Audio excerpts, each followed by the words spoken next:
start adulterating the product, they'd start diluting the product, and then the biggest threat comes from the diversion of industrial alcohol. For decades, the federal government had required that any alcohol not intended for drinking be poisoned. That way, alcohol used in cosmetics, medicines, or manufacturing could be kept out of the liquor supply. It was called denaturing, and under normal circumstances, denatured alcohol was served straight up. It was called smoke, and it cost a few cents a glass. The great majority of drinkers weren't quite so desperate. Bootleggers didn't want to kill their customers off, so they would do things like redistill denatured alcohol to distill out the poison. And you could do this to some degree, but virtually every time you would leave trace elements of the poison in it.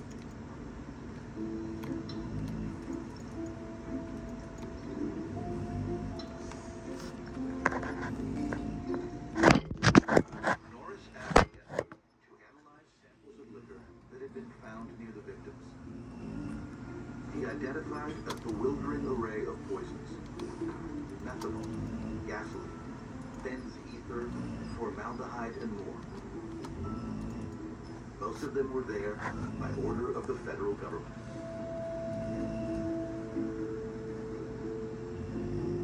They adjusted the denaturing formulas and they tinkered, they always were looking for better way alcohol. It reaches a point where no one can be sure of what they're drinking. Whether you're in the most exclusive nightclub or whether you're in the seediest dive, you really had no idea what was in your glass. Prohibition was becoming a contest between chemists working for the government and others working for the bootleggers. Norris used Gettler's findings as the centerpiece of a national campaign against prohibition. The campaign resonated across the country. More and more Americans were coming to see prohibition as a failure, and Norris helped cement that impression. Instead of people stepping back and saying this is working, the dries push the federal government to basically double down and say, let's literally double the amount of poison in the alcohol. That will stop people from drinking. On New Year's Eve 1926, the Treasury Department announced that denatured alcohol would be made still more deadly. It's just stunning to see really what you could describe as mass poisoning brought about by government policy. If prohibition, if its intent was to stop people from drinking, the evidence is right there in front of you. Something has gone drastically wrong.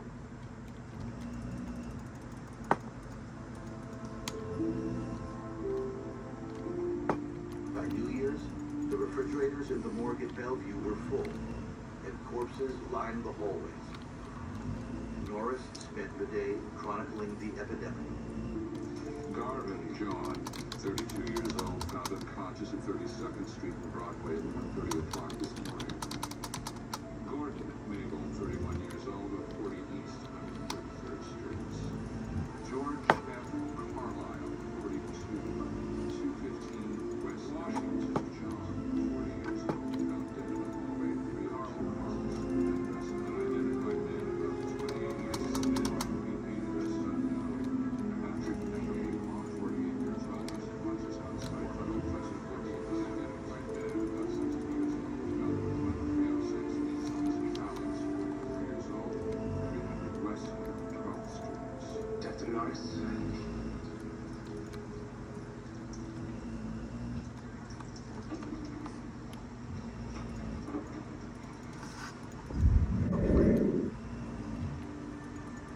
Nearly 10,000 in this city will die this year from strong drink.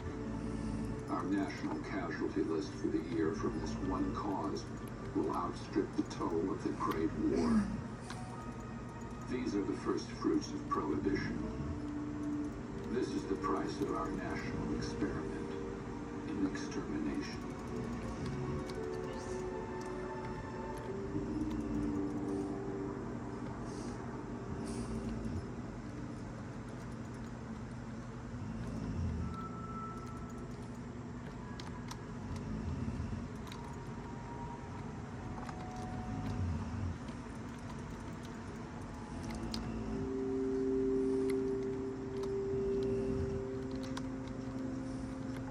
fall of 1927, New Jersey authorities asked Norris and Gettler to investigate the case of a woman who had been dead for 5 years. It was their first encounter with the terrifying. Amelia and her 2 sisters spent their days in a New Jersey factory, decorating watch faces with paint that emitted a beautiful blue-green light. The country was at war, and soldiers in the trenches had found that these luminous watches were just bright enough to read at night without being seen by the enemy. Break time, girls. The paint was made with radium, less than a millionth of a gram per watch. That was enough to give it a magical glow. Hey. Amelia and her friends liked to play with it, sprinkling it in their hair or painting their fingernails. You still do that trick? Yeah, my brother and his friends still love it. Here. Close your eyes. I know, but I'll get in my eye. It's good for you, right? When radium was discovered in the late 19th century by Marie Curie and her husband Pierre, they named it radium because of its radioactivity. And it was thought to be a wonderful thing. Radium was almost immediately put into medical practice for shrinking tumors. So the idea was it has nothing but health-giving properties.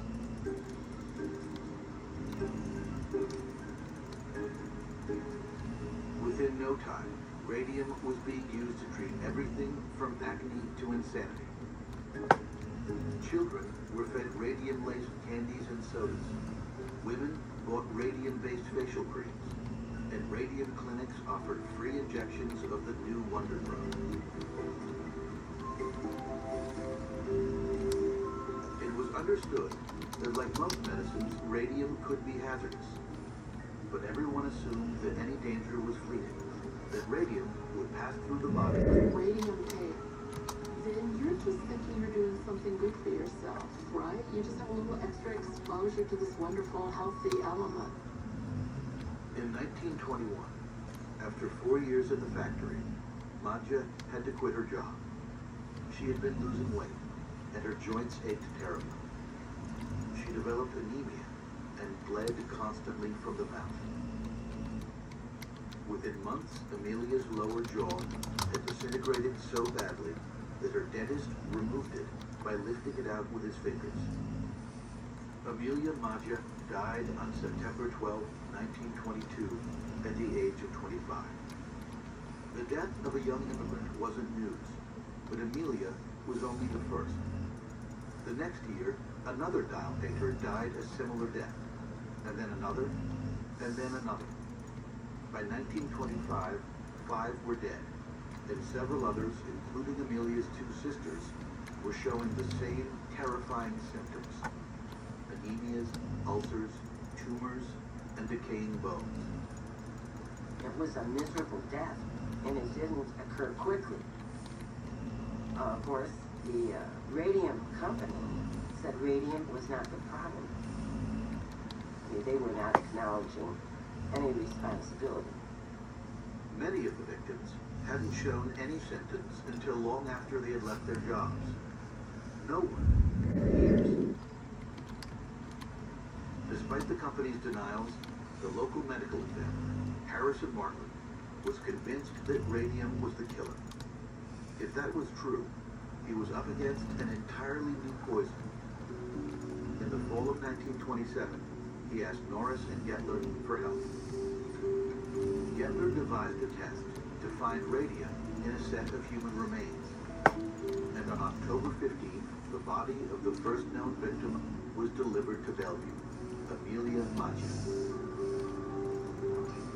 They exhumed her bones, and they cleaned them, and the Gettler, he did his test. He covered some sheets of X-ray paper so that light could not expose them. Then he placed the bones on them and left them in the dark for a couple of days.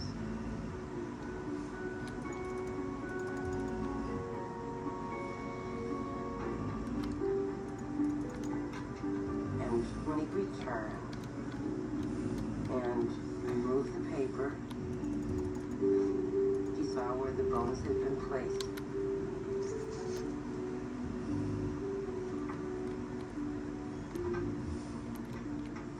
Gamma rays were beating on that x-ray beam, just as if we were in a doctor's office getting an x-ray. Gettler showed that the radium was in fact in the bones. We're still going 5 years later.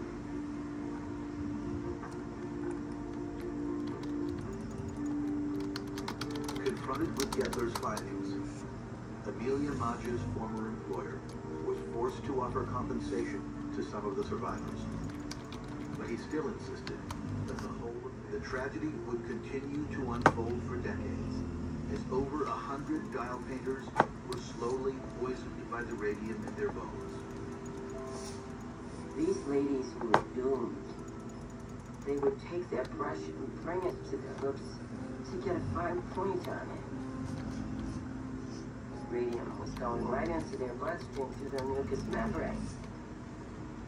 Radium essentially masks itself as calcium. You have this wonderful system that the body uses to deliver calcium to the bones to make them stronger. The body sees radium, thinks it's calcium, and takes it right to the bone. And it stays there. It literally starts to break the bones apart. Their spines would crumble. Their bones would break as they walked across a room. None of these girls could be saved. Nothing that doctors could do would bring them back. The world's enchantment with radioactivity was ending. Within a few years, the market for radium tonics, patent medicines, and health products had collapsed. But there was no agency with the power to ban radium outright. The dial painter's tragedy marked the beginning of a profound shift in public opinion. Faith in scientific progress was being undermined by fear of its consequences.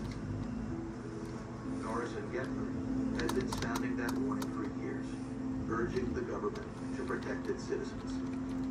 Finally, that message was being heard.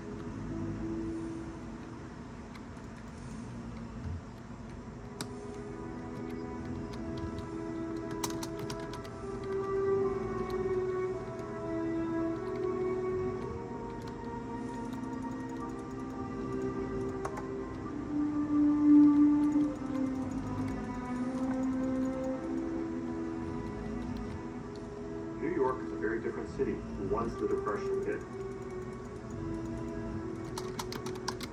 In the early 1930s, almost half of the city is out of work. There's a fear that the Depression was something so drastic that we would never recover from it. That this really was the end. By 1933, New York had become a landscape of bread lines, soup kitchens, and homeless encampments. The Roaring Twenties were a distant memory, except for one thing: Prohibition. Nothing the prohibitionists had promised had come to happen. They promised a safer society, and we had a more violent society. They promised the end to the public health problems, and instead we got more public health problems. They promised prosperity, and here we were in a depression. They promised that this would clean up the cities, and that didn't happen. They promised it would clean up politics. That didn't happen. Everyone's saying, just set it aside. Let's be done with this. It's over. It doesn't work. It's never going to work. Congress voted to overturn the 18th Amendment in February of 1933. But Prohibition would remain in force until 3/4 of the states had voted for repeal. Until then, the smoke joints would continue to ply their trade, in the way of a man who would become known as Mike the Durable. Mike is who has, a tab longer than his arm and doesn't paint. And one night, the owner and his friends were sort of bemoaning the bad times and wishing they knew someone who would conveniently die and leave them some money. And they all look at Mike Malloy passed out again and think, here's our guy. There were 4 men in on the plan. Owner Tony Marino, bartender Red Murphy, local undertaker Frank bought 3 insurance policies on Mike Malloy's life. So their thought was, here's this shaky alcoholic. We'll just dose him up with major amounts of alcohol and he'll keel over. But he loved it. So after a week, they said, okay, well, we'll try a little poison alcohol, which was killing people across the city. He loved that too, right? Kept coming back. So then they thought, okay, we'll try poisoned food. And the amazing thing to me is the things he actually ate. There was one sandwich that had rotten sardines, ground glass, metal shavings. He loves it, comes back for more. So they took him out to a park. It's February.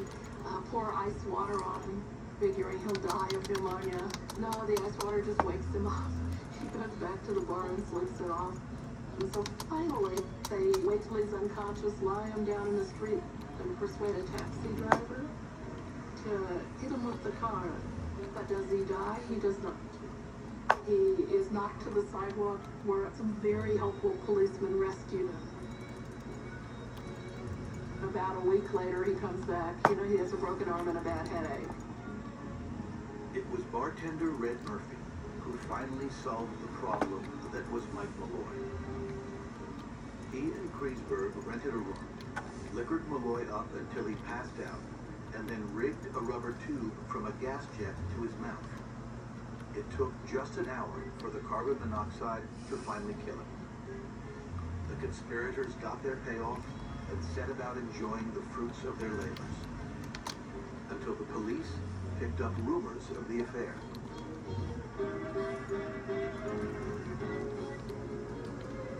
So they exhumed Mike Malloy's body. By this time, Gettler has built this phenomenal groundwork on carbon monoxide, really going back to the Cravia case. So it's a piece of cake over at the Bellevue lab. He finds this lethal level of carbon monoxide, and that was it. The conspirators had made one critical mistake.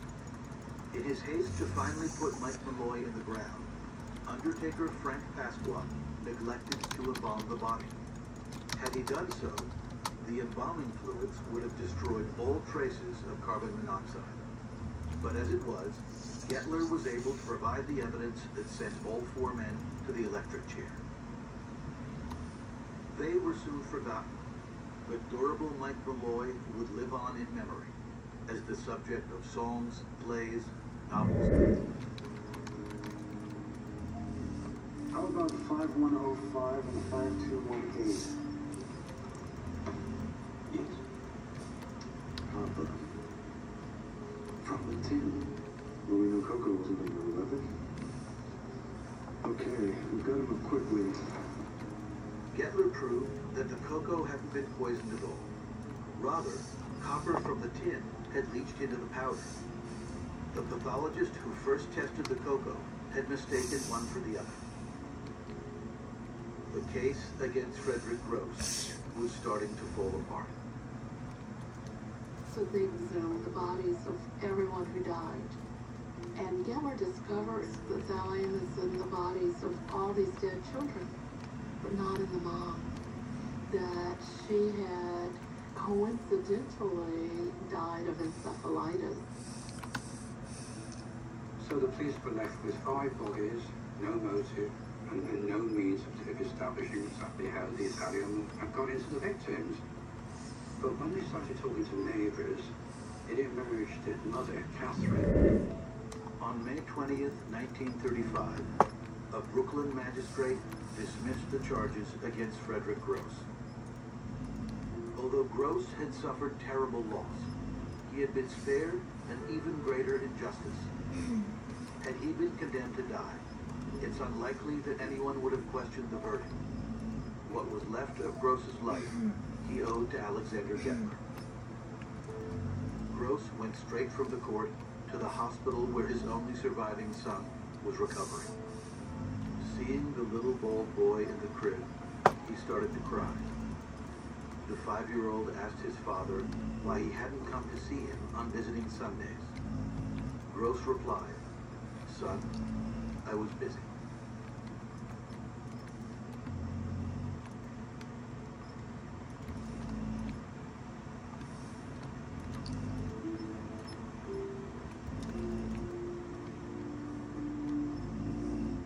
I know exactly what Norris went through. It inspired the political people to change things. But it's physically wearing as well. Okay? Physically wearing. By 1935, Charles Norris had been on the job for 17 years, fighting one uphill battle after another. And that spring, he was drawn into one of the most dispiriting battles of all. Once again, the adversary was City Hall. Gentleman Jimmy Walker was gone now. His tenure ended in spectacular fashion when he fled the country to avoid being prosecuted for corruption. Norris had been hopeful when Fiorello LaGuardia moved into the mayor's office. LaGuardia shared Norris's dislike of plutocrats and prohibition. But prohibition aside, the new mayor was a law and order man, and he set about cleaning up the city government with boundless energy. Unfortunately for Norris, that I mean, Norris acted like a guy with money. He had a chauffeur. He wore really good clothes.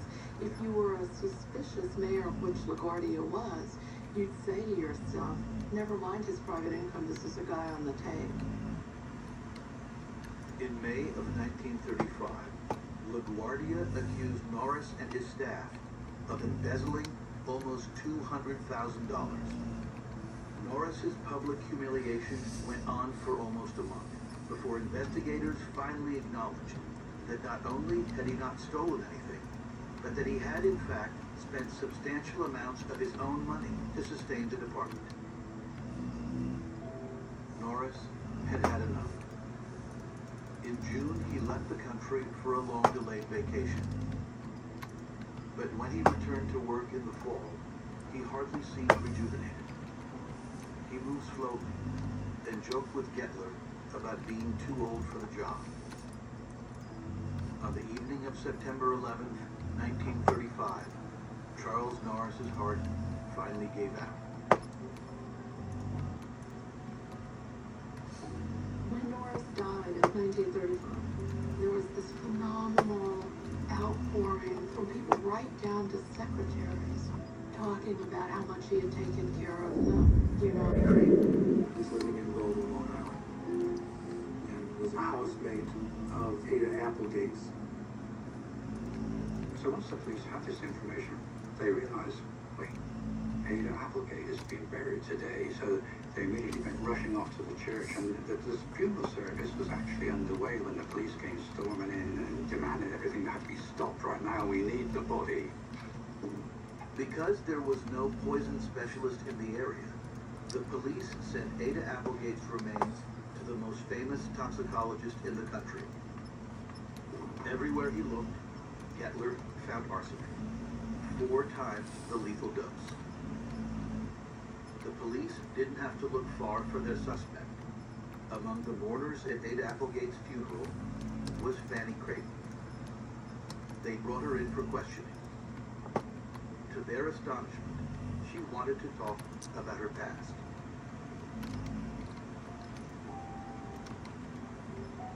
It had been so easy. In the spring of 1923, soon after Fanny convinced her brother to move in, she took out an insurance policy on his life. Charles never thought twice when Fanny offered to prepare his meals. She had mixed arsenic into his chocolate pudding. There was plenty on hand in the popular tonic that Fanny used to lighten her skin.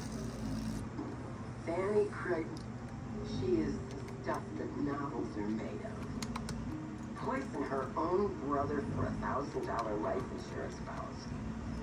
Now, is that a profound betrayal of trust? Just a consummately evil lady.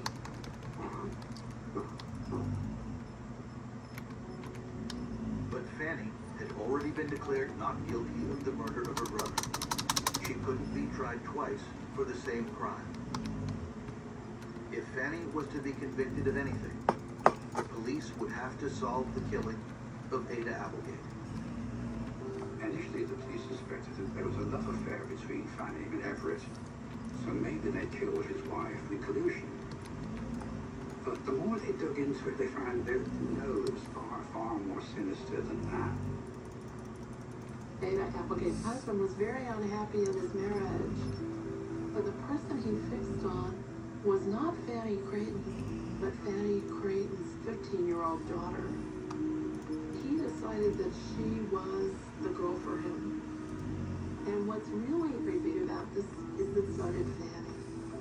I tried healing this guy, but it wouldn't let me. This guy, inviting this guy to my party is a waste of money. And I can understand it. Who else should I invite? Trying to weigh the contradictory Still, everybody that doesn't two credible people. even have a heal option is just a waste of money.